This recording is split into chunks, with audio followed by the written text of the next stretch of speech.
Hey guys, welcome back to my channel. Today is Monday and I'm here with Lecture Monday with the next part of technical terms to be learnt in genetics.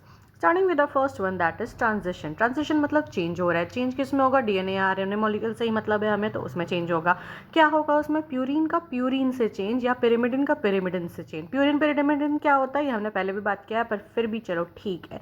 ए और जी जो basis होते हैं, this are purines. तो अगर हम ए को जी से या जी को ए से रिप्लेस करेंगे तो वो होगा हमारा ट्रांजिशन. अब इसी का ऑपोजिट हो जाता है. अगर प्यूरिन का पिरिमिडिन से चेंज होता है या पिरिमिडिन का प्यूरिन से चेंज होता है तो वो एक अलग कंडीशन हो जाता है जिसको हम बोल सकते हैं ट्रांसलोकेशन. वो भी आगे बढ़ेंगे. So, a substitution in a DNA or RNA molecule of a purine by another purine or of a pyrimidine by another pyrimidine leads to gene mutation. और इसकी वजह से क्या होता है? म्यूटेशन होता है. ऑफ कोर्स अगर आप चेंजेस करोगे तो उसके फिर RNA या DNA में चेंज करें तो अल्टीमेटली प्रोटीन में चेंज होगा, मतलब उसका एक्सप्रेशन चेंज होगा. एक्सप्रेशन चेंज होगा तो that is called a mutation. Next one is translation. Translation क्या होता है? जब हमारा RNA से प्रोटीन बनता है. ट्रांसक्रिप्शन क्या होता है? DNA से RNA बनने का. ठीक है.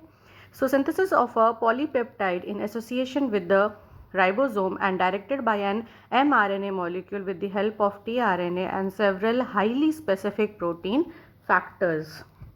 Next one is translocation. In cytogenetics, integration of a segment of one chromosome into non-homologous chromosome. This integration may be reciprocal, that is, the two non-homologous chromosomes involved in translocation may exchange segments. In case of a gene, appearance of a new copy of the gene at a new location in the genome. In case of protein हम क्या बोलते हैं? Movement across the membrane.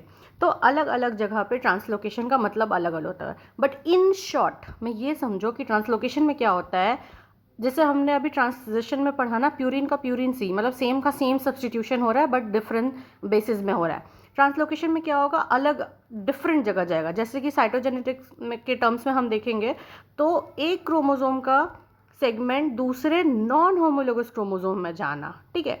वैसे ही last में आपका क्या हो रहा है? मूवमेंट, प्रोटीन के केस में movement across the membrane. Membrane को क्रॉस कर, मतलब डिफरेंट लोकेशन में या डिफरेंट चीज़ों में जब एक्सचेंज होगा तो उसको हम ट्रांसलोकेशन बोलेंगे.